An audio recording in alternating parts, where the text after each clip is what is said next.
Portal berita Asia News Network edisi Rabu 1 Maret 2023 melaporkan bahwa kebebasan berekspresi di Indonesia bakal semakin menderita menjelang pemilihan umum 2024. Sebuah studi pengawas tentang serangan cyber memprediksi bahwa serangan ini kian kencang ketika bangsa Indonesia memasuki periode persaingan yang semakin ketat untuk merebut hati rakyat dan pikiran pemilih Indonesia yang melek internet. Khusus jumlah serangan cyber terhadap suara-suara kritis pasti akan meningkat tahun ini menurut studi terbaru oleh Jaringan Kebebasan Berekspresi Asia Tenggara atau SafeNet. Sementara itu, pakar intelijen IT Gunaris mengimbau agar para relawan bakal calon Presiden Koalisi Perubahan untuk Persatuan Anies Rashid Baswedan agar mewaspadai semua akun media sosialnya termasuk WhatsApp dan YouTube. Untuk teman-teman relawan penggerak itu adalah teman-teman yang memang nanti bertugas di TPS, maka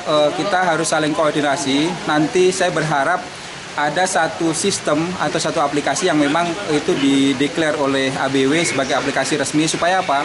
Supaya tahun 2019 dejavu untuk keburukan-keburukan atau teman-teman dari masing-masing relawan mempunyai aplikasi sendiri-sendiri, mempunyai sistem sendiri-sendiri, sehingga tidak bisa disinkronkan, tidak bisa diajak kerjasama, dan tidak bisa diinventarisir secara baik. Jadi mulai sekarang teman-teman, kita harus bergerak gitu ya. Kita harus membangun satu sistem yang baik.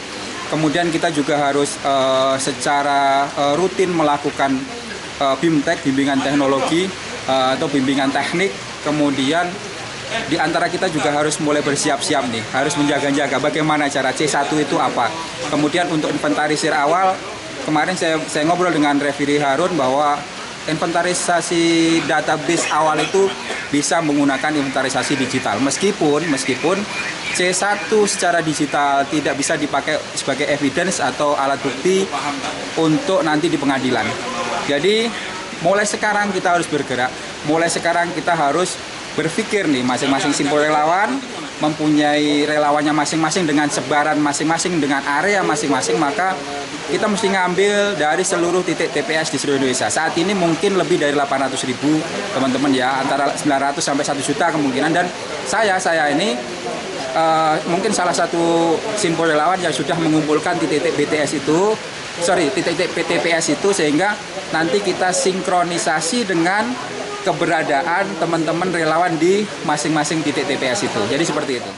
Adapun laporan Asia News Network tersebut menemukan bahwa serangan digital di Indonesia telah meningkat lebih dari 2 kali lipat selama 2 tahun terakhir ini, dari 147 kejadian terpisah pada 2020 menjadi 302 kasus pada tahun 2022.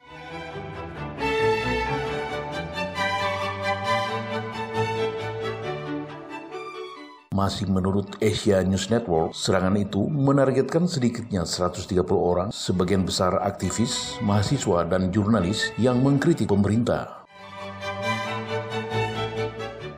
Pada September 2022, gelombang serangan cyber menargetkan situs web perusahaan media lokal, yakni Narasi TV, dan akun media sosial pemiliknya Najwa Shihab. Sebelumnya, pada Agustus 2023, setidaknya 10 orang menjadi sasaran serangan digital menyusul gelombang protes online terhadap keputusan Kementerian Komunikasi dan Informasi untuk memblokir akses ke penyedia layanan digital populer yang digunakan secara luas tetapi gagal mematuhi peraturan negara.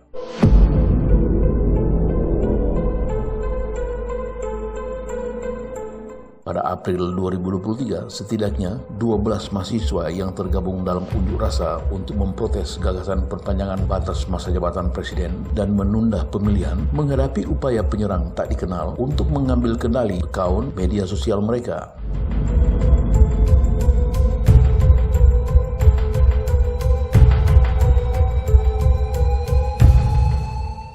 Pada Februari 2022, Ketua Aliansi Jurnalis Independen atau AJI, Sasmi Tomandrim, menjadi sasaran para peretas yang mengambil akun WhatsApp miliknya dan menyebarkan informasi yang salah.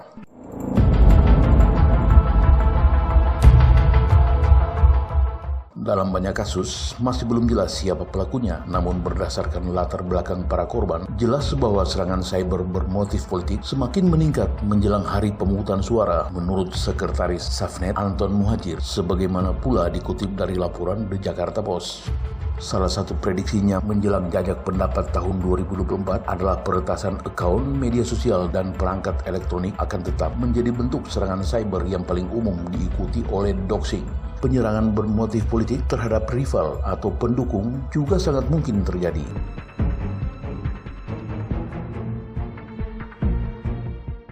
Sementara itu, Badan Cyber dan Sandi Negara atau BSSN telah mengklaim bahwa upaya sedang dilakukan untuk memitigasi potensi peningkatan serangan cyber menjelang pemilu 2024 menurut pernyataan yang dikeluarkan di situs berita yang berafiliasi dengan Polri.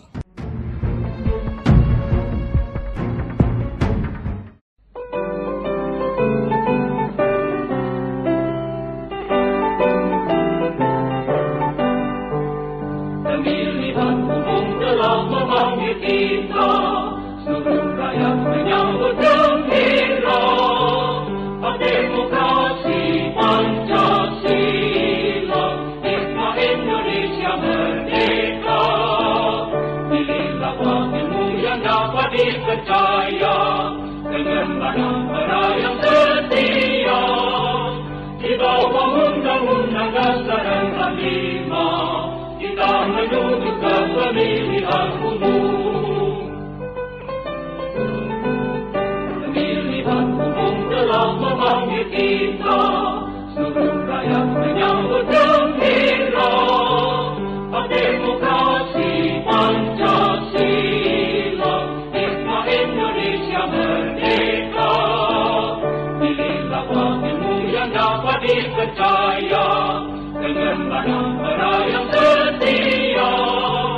Di bawah Undang-Undang Dasar 45, kita menuju ke